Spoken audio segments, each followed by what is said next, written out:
No Saúde na Mídia deste sábado, vamos falar com o Dr. Paulo Musi, que é um fenômeno nas redes sociais com mais de 8 milhões de seguidores. Musi é médico paulista, formado pela Universidade Federal de São Paulo, especialista em ortopedia e traumatologia, pós-graduado em fisiologia do exercício, medicina do esporte e nutrologia esportiva. Além disso, ele é ainda atleta, médico da IFBB, Federação Internacional de Fisiculturismo e Fitness, preceptor de Núcleo de Estudos Avançados em Ortopedia e Neurocirurgia e professor titular de Ciências do Exercício na Escola Paulista de Ciências Médicas. O médico se tornou um ícone ao mostrar que tem uma boa forma. Não é um milagre, mas resultado daquilo que se faz repetidamente no dia a dia, provando de forma muito coerente e com dicas práticas que a excelência não é um ato, e sim um hábito.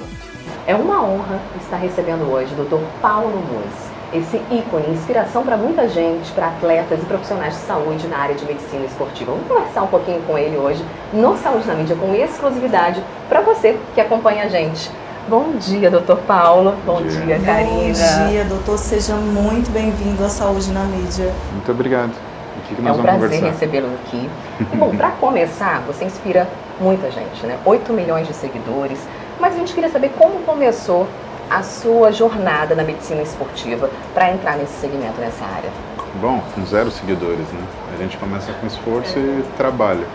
Todo mundo acha que as coisas elas são de uma hora para outra. Inclusive já me perguntaram isso, né, em algumas conversas na mídia. E é curioso que a pessoa fala assim, mas como que de repente? Eu falei assim, não é mais ou menos de repente. As decisões que eu tomei na minha vida quando eu tinha 14, 15 anos, quando eu decidi fazer medicina, que eu decidi batalhar por isso, elas culminaram nisso daqui. Eu acho que o que muda na mídia é que eu não construí uma persona. E talvez seja isso que agrada tantas pessoas e também provoca outras. Porque o fato de não ser uma persona faz com que as pessoas elas olhem para si. E aquilo que elas se identificam, ou as faz gostar mais ou perdoar mais as suas dificuldades, porque todo mundo tem essa tendência, ninguém se perdoa o suficiente, ou faz com que elas enxerguem algo que elas não gostariam de ver. Por isso que eu entendo muito bem o que são a reação das pessoas, né? Normalmente, quando uma pessoa ela te critica ou te ofende, né, ela está fazendo uma confissão. E é interessante a gente, como pessoa, como ser humano, né, também criar esse grau de acessibilidade para que as pessoas elas não fantasiem sobre sonhos ou não fantasiem sobre objetivos que são inalcançáveis e que saibam escolher para si o que são perspectivas reais de sucesso, de realização e que estão ligados com valores muito simples, né, como família, como tempo que você gasta com a sua família, porque não basta você criar a sua família, né? Não é ter filha, criar o filho, né? Ter esposa e sim conviver com ela, não é você ter amigos e sim dividir bons momentos com todos. E na área de medicina, o que eu fico muito feliz é que é uma profissão muito delicada, né? E que hoje me dá muita satisfação de cuidar dos meus amigos, de cuidar das pessoas que eu amo, que eu admiro, que eu tenho apreço, e ter essa confiança, para mim é o que significa ser bem-sucedido, né? Porque confiança a gente não dá a qualquer um. Né? É verdade. Você começou com ortopedia, mas aí depois foi para a especialização da medicina do esporte. E essa transição, sempre cuidando dos outros, mas agora cuidando de uma outra forma, para longevidade, para qualidade de vida.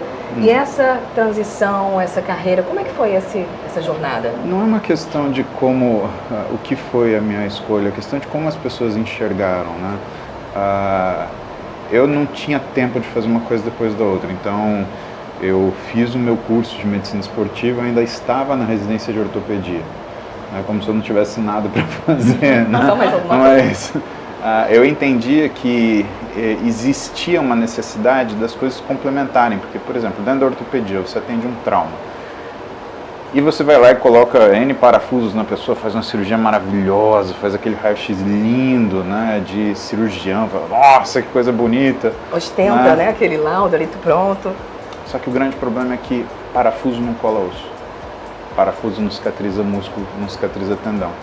o que faz com que essas coisas aconteçam. Estímulos biofísicos e bioquímicos que estão ligados justamente à rotina da pessoa, sua alimentação, seu cuidado próprio, seu descanso, sua capacidade de ter uma boa noite de sono, até questões psíquicas que vão demonstrar o que é o nosso estresse, que muitas vezes nos impede de comer adequadamente, de fazer exercício, ou então de simplesmente dormir tranquilamente. Eles acabam interferindo na vida das pessoas. Eu precisava dar uma resposta para fazer meu trabalho completo. Eu entendo que, como médico, aquilo que é o que me chama na minha profissão não é simplesmente entregar o laudo bonito. Ah, tá aqui o seu laudo, parabéns.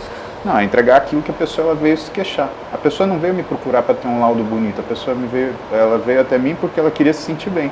Ela falou, olha, eu estava muito bem, aconteceu isso, eu quero voltar a me sentir muito bem novamente. E se você não tem esse conhecimento mais, uma área mais abrangente, você acaba não sabendo nem o que falar para essa pessoa. E agora? Seu raio-x está bonito, eu não sei mais o que te dizer. Né? A sua ressonância está perfeita, eu não sei mais o que Não te bastava falar. só encaminhar para outro profissional. Você não sabe nem o profissional que você deve encaminhar. Você não sabe, por exemplo, se você não tiver essa eu não diria preocupação, mas talvez essa empatia, né? E é difícil você separar a empatia da medicina, né?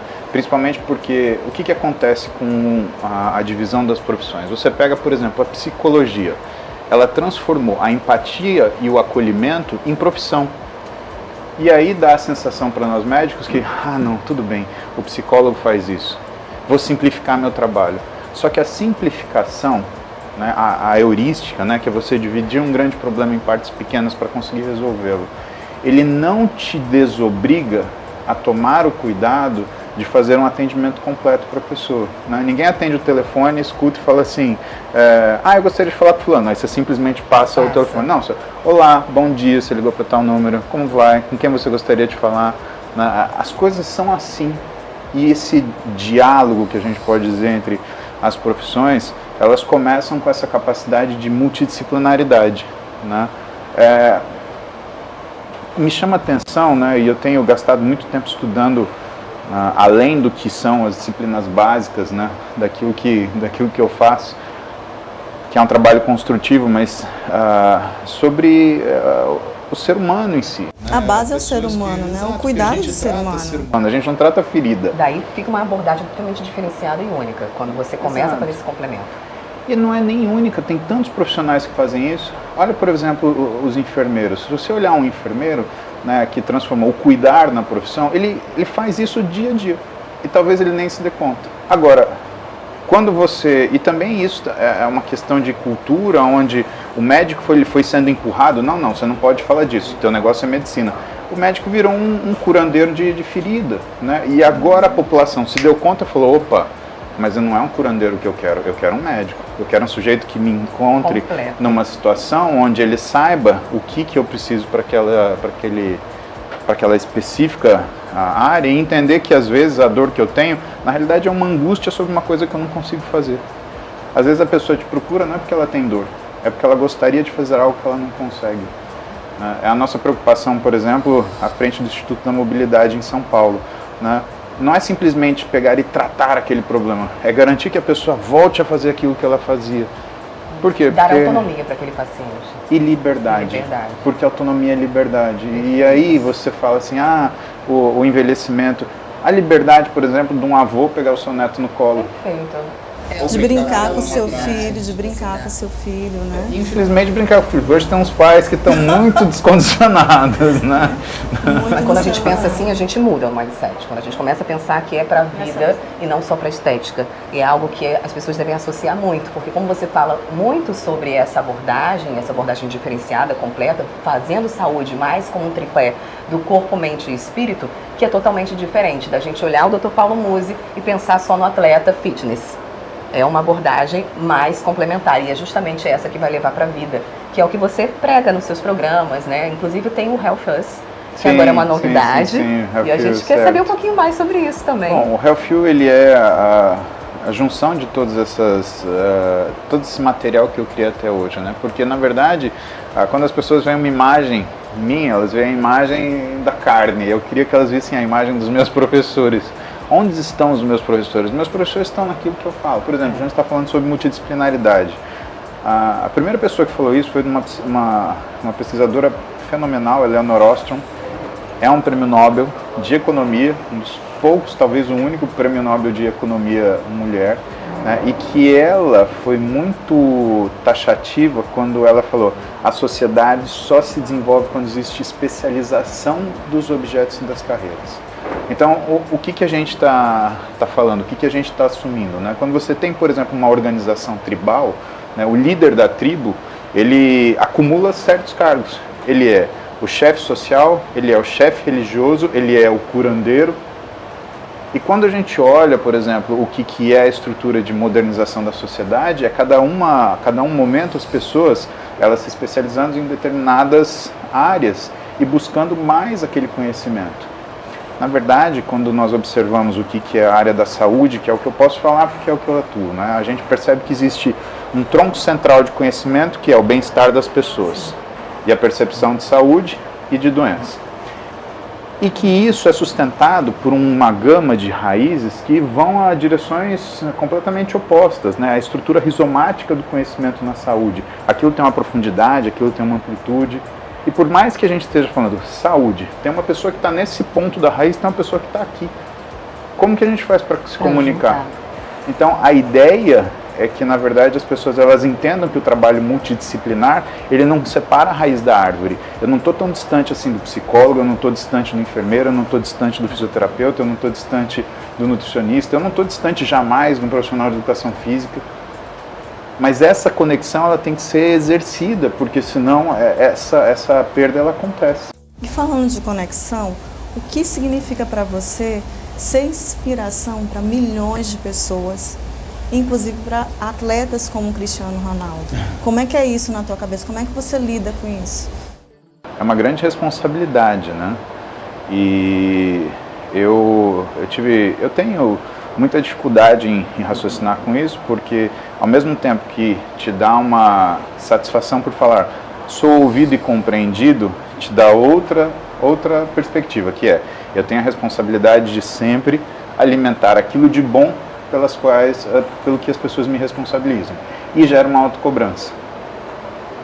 Eu comecei a ficar mais tranquilo com isso quando eu escutei uma frase que é assim: o poder deve ser dado às pessoas que menos o desejam. Interessante essa reflexão. Vamos analisá-la agora. Não é interessante? Fiquei pensando, acho que não conseguiria responder agora, nesse minuto. Precisa de mais um tempo. Tem problema, volto no Maranhão, conhecer o São Maranhense. Para a gente tentar entender realmente, para as pessoas que não têm capacidade, porque é ali que a gente vai desafiar aquelas pessoas, é ali que a gente vai pegar o melhor potencial delas, seria mais ou menos por aí. Né? Tirar da zona de conforto total para surgir uma pessoa totalmente flexível diante dessas dificuldades. Transformar ali as dificuldades, os desafios, como fazer isso. E é isso uma das coisas que eu vou falar na palestra hoje, né? Porque hoje a ideia é falar com as pessoas sobre performance, mas de onde vem a performance? Ela vem do básico sendo bem feito. Muitas vezes em nutrição, o sujeito ele quer saber, por exemplo, quantos gramas de carboidrato eu tenho que comer por dia, mas você pergunta para ele, quantas refeições você faz? 2. Mas então o que adianta a gente discutir o carboidrato se você não faz nenhum número de refeições que você precisa? A gente fala com pessoas, não, porque eu quero saber quantas horas de aeróbico eu tenho que fazer. Eu falo, mas você sai de casa e caminha. Mas assim, por exemplo, para quem não tem esse conhecimento, o básico, deixa uma mensagem para quem quer iniciar. Que é o mais difícil, né? Aquele que acha que não consegue. As pessoas botam dificuldade, é no tempo, na falta de dinheiro. Qual é a orientação que você dá para essa pessoa? Os nossos argumentos eles são infinitos e todos os argumentos que as pessoas me dão, eles são extremamente aceitáveis. Porque são pessoas e como eu sou pessoa também, consigo entendê-los completamente. Agora, lembrando da heurística, né, a primeira coisa é, faça uma coisa de cada vez. A segunda coisa, antes de fazer mais, faça bem feito. E a terceira coisa, e tão importante quanto, é que não existe motivação sem disciplina ou disciplina sem motivação. Isso é uma dualidade. A disciplina cria motivação, a motivação cria disciplina. Então, o melhor jeito de começar é começando. E quando você começa, tem que lembrar que o seu cérebro ele é feito para te colocar numa situação de conforto. Então ele vai falar assim para você, não precisa ir treinar hoje, você treinou ontem. Não precisa fazer dieta hoje, você já fez ontem. Você trabalhou até agora, não precisa você... Você merece comer, você não vai voltar nesse lugar. Como é que você faz nas viagens, doutor Paulo? Eu lembro que eu fiz no dia anterior. No dia anterior eu treinei, então, poxa, dá para treinar hoje também. No dia anterior eu cuidei da minha alimentação, então eu não vou estragar hoje. Eu vou curtir de melhor. Estou aqui há quase 24 horas e, na verdade, já eu pude... comida típica? Aprovei, é uma culinária riquíssima. E assim, comi de tudo que me foi oferecido. Estou muito bem, só que é aquela coisa do exagero, né? Eu comi para provar. Né? E o que você mais gostou da culinária maranhense? Olha, eu comi ontem um camarão com... Uau! Nossa Senhora, já tá quase a hora do almoço, mas foi um camarão com vinagrete de batata doce, que meu Deus do céu. Ele tá aqui assim, ó. Pronto. Mas a gente vai precisar liberá-lo para a palestra. Queria agradecer demais esse momento. Foi um momento único, ímpar, super gentil, gente, uma pessoa muito educada. A gente vê isso. Não é realmente uma persona. Esse é o Dr. Paulo Musi, que você conheceu com exclusividade no Saúde na Mídia. Os médicos do esporte são especializados em diagnosticar, tratar e prevenir lesões relacionadas à atividade física. A Karina Vieira vai te mostrar agora como andam as demandas desse especialista aqui no Maranhão. E vamos conversar sobre esse universo da medicina do esporte. Para isso, estamos aqui com o Dr. Tairon Medeiros, que é especialista em medicina do esporte. Bem-vindo ao Saúde na Mídia, doutor. Karina, eu que te agradeço o convite, né, e a difusora, para a gente falar dessa grande paixão que eu tenho, que é a medicina esportiva. E para iniciar, gente, o que é esse universo da medicina esportiva? Porque muitas pessoas, até médicos mesmo, fazem essa confusão sobre a especialidade. Exato, Karina. A medicina esportiva, ela ganhou nome e se desenvolveu junto das práticas esportivas. E é comum associar que a medicina esportiva é apenas para aquele atleta de alto desempenho, né? E de fato, inicialmente, foi uma demanda que os atletas, quando viajavam para Olimpíadas, campeonatos mundiais, tinham, que era ter médicos que entendiam tanto, obviamente, de medicina, quanto de atividade esportiva, porque esses atletas eles tinham demandas específicas. Porém, com o passar dos anos, com cada vez mais a conscientização do benefício das atividades físicas na vida das pessoas, do risco que é o sedentarismo, das dores crônicas, a gente entendeu que o médico que entende de atividade física, que entende de exercício, ele consegue cuidar muito bem de várias classes de paciente. Então, hoje em dia, qualquer paciente pode se beneficiar da consulta do médico do esporte, desde a criança que está iniciando nas suas atividades físicas, quanto o idoso, o adolescente, o sedentário que quer começar, ou mesmo o atleta de alto desempenho que quer ali ganhar performance, né? Que quer melhorar 1 segundo do seu tempo, que quer ganhar mais massa muscular. Então hoje o espectro da medicina esportiva é muito amplo. Qualquer pessoa, na verdade, deve consultar com um especialista em medicina esportiva, não é isso? Exatamente. Dentro do atleta, por exemplo, de alta performance, o que a gente consegue melhorar para ele, muitas vezes, é pouco, né? Mas o suficiente para que ele consiga ter algo a mais ali, um pódio, né? Uma medalha. Porém, a população normal que está iniciando atividade física ou que tem até medo de começar a treinar porque tem dor crônica, porque está acima do peso, porque lesão, já treinou alguma vez e não se sentiu bem, machucou, né? O benefício que o esporte e uma orientação adequada nessa pessoa é gigantesco. A gente pode estar salvando a vida desse paciente, orientando ele de forma adequada. Um preconceito muito grande que existe dentro das especialidades e até dentro de outras profissões é que o médico do esporte ali tenta usurpar de alguma função de outros colegas, como nutricionista, fisioterapeuta, educador físico, e é justamente o contrário, né? A gente vê o médico do esporte como um grande agregador, né? Um pivô, uma pessoa que o paciente pode ter como confiança para que a gente justamente consiga fazer esses links. Hoje é quase impensável a gente tirar um paciente que está tratando uma lesão, que está com alguma comorbidade, tirar totalmente do esporte, né? O que a gente busca? Agregado a todas essas outras especialidades, quer médica ou quer profissões da saúde, integrar ao máximo para que esse paciente ele consiga, por exemplo, se reabilitar, consiga alcançar seus objetivos, se mantendo no esporte, se mantendo na atividade física, tendo o máximo de qualidade possível de vida ou na sua performance, por exemplo. Então, um paciente lesionado que muitas vezes, se for exclusivamente com um ortopedista, pode ser retirado ali 100% das suas atividades e depois perde condicionamento físico, perde força, perde massa muscular. E aí, quando ele for voltar, ele vai ter que começar lá do zero.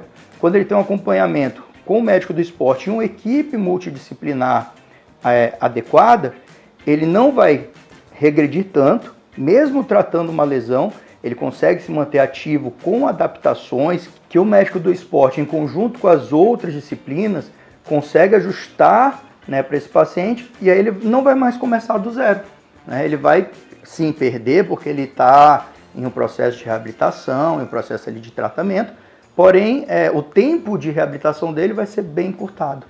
E isso tu falaste só das lesões, mas tem N coisas, por exemplo, quem tem alguma cardiopatia, né, quem tem uma série de coisas que quando a gente vai num especialista específico, a gente tem que dar uma parada, como você falou, e quando você faz um acompanhamento com o médico do esporte, eu consigo desenvolver uma atividade física para mim, né? Exato. Pelo menos foi mais ou menos isso que eu entendi. Explica pra gente aí se é Exato. Isso mesmo. Entendendo que exercício é remédio, ele tem que ter prescrição adequada, tem que ter dose, né? Tem que ter intervalo, porque se você fizer, assim como qualquer uma outra medicação, né? Fizer tudo isso de forma inadequada, você corre o risco de ter efeitos colaterais severos, né, ter intoxicação, nesse caso aqui um overtraining, por exemplo, que é o paciente que treina demais e pode se machucar. Hoje, recentemente, apareceu o caso de uma moça que foi treinar o spinning, que é um exercício maravilhoso ali, mas por errar justamente na sua dose, né, por se empolgar ali no treino, ela precisou ficar internada com uma rabdomiólise, que é uma lesão maciça muscular, né, que pode até evoluir para uma lesão mais grave, renal, muscular. Então, é fundamental que essa pessoa, ou para aumentar a sua quantidade de treino, sua quantidade de exercício, ou para iniciar, né, ou para moderar, ela esteja bem orientada. E hoje, a medicina esportiva moderna, que hoje a gente procura até chamar de medicina do esporte e exercício, porque não é só para atletas de alto desempenho, mas para qualquer um que está praticando ou que quer iniciar, ela é bem fortalecida em 3 pilares, né? A ortopedia, a cardiologia e a endocrinologia com nutrologia, né? Então, cada paciente pode se beneficiar de um pilar específico da medicina do esporte ou até dos 3, que é o mais normal. Muitas vezes um paciente aqui vem nos procurar para um ganho de massa muscular e durante a conversa com o paciente, a gente percebe, por exemplo, uma alteração biomecânica dele, uma alteração mais voltada para a ortopedia. Fazendo esse ajuste, ele consegue treinar mais e melhor e alcança o seu objetivo, que é o ganho de massa muscular, por exemplo.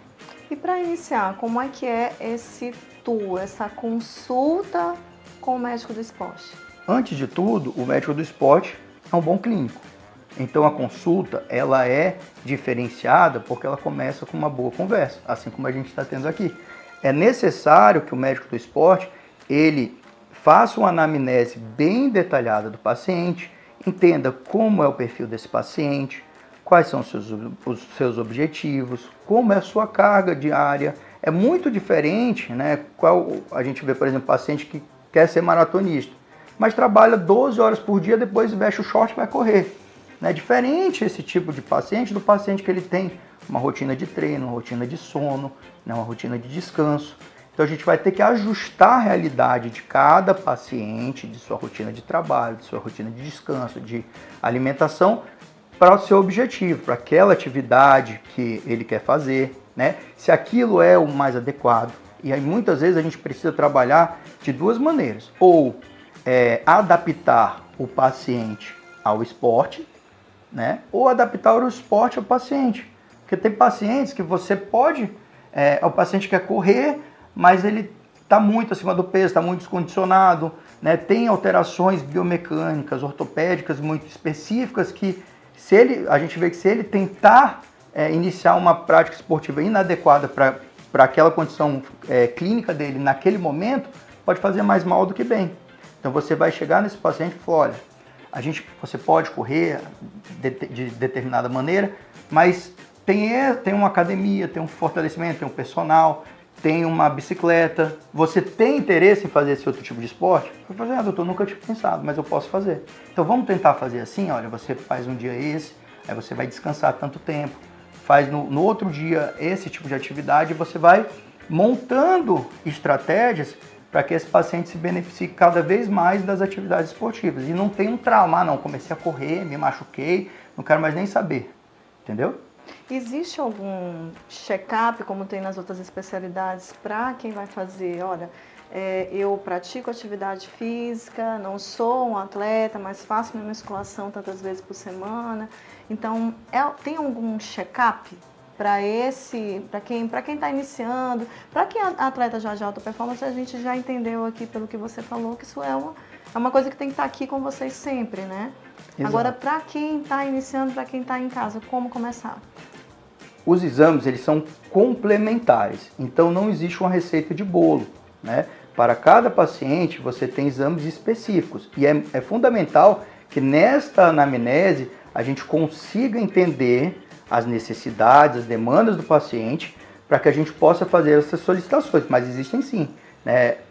De forma geral, os exames de imagem podem auxiliar na parte ortopédica, né? Os exames de sangue na nossa parte clínica e a avaliação da composição corporal, que dentro da medicina esportiva ela é muito interessante, né? Existem vários métodos, hoje a gente usa aqui a bioimpedância, que é um método que a gente consegue transmitir ao paciente a análise da composição corporal dele, então fica muito fácil que o paciente entenda aqueles pontos que ele precisa melhorar ali, e de acordo com aquilo, a gente consegue ir mapeando esse paciente em cada consulta, onde ele está observando seus benefícios, suas evoluções e os pontos que ele precisa também corrigir de uma consulta para outra. Isso eu vou fazer agora aqui na minha consulta. Exatamente. Você vai minha primeira vez com uma consulta com um médico especialista no esporte. E você vai ganhar uns benefícios bons aí.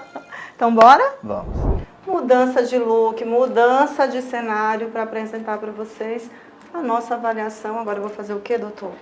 Karina, agora a gente vai fazer a sua bioimpedância para fazer a análise da sua composição corporal, ou seja, avaliar no seu corpo quanto você tem de massa muscular, massa livre de gordura, gordura corporal. Hora da verdade. E líquido. É a hora da verdade. Através desse exame a gente vai conseguir traçar estratégias específicas de acordo com seus objetivos, de acordo com a sua composição corporal, para ganhar massa muscular, perder peso, perder quantidade de líquido excessivo, ou seja, a gente consegue traçar objetivos mais palpáveis, consegue te mostrar isso, né?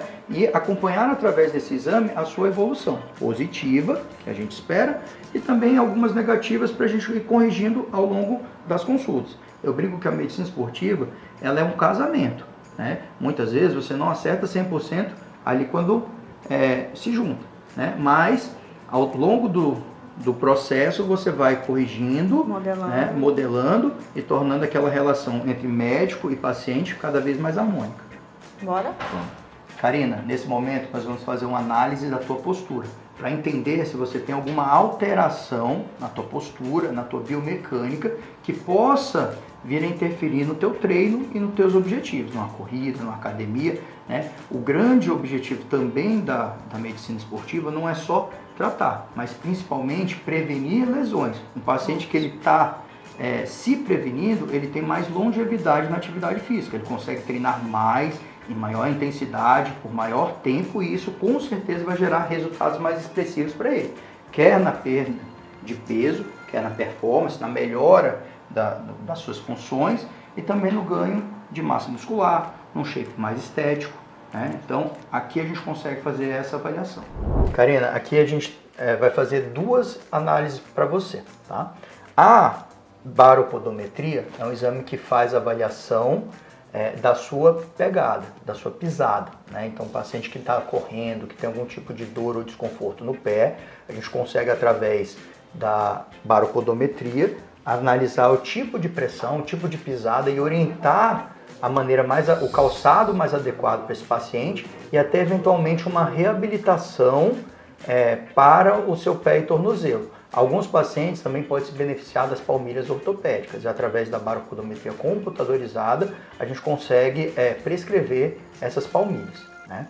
O outro exame que não pode faltar, né? O outro exame que não pode faltar na consulta é a medição da cintura e do abdômen, porque eu brinco que quase todas as outras coisas é estética, mas o abdômen, a relação cintura-quadril é um dos principais fatores que fazem diferença ali em morbimortalidade, em qualidade de vida, né, para o paciente. Então, o paciente que está perdendo gordura abdominal, ele está ganhando sobrevida, ele está ganhando saúde. Então, aqui é onde a gente não mente. Eu falo que tudo, né, muitas vezes a balança, a bioimpedância, não vale nada em relação ao espelho.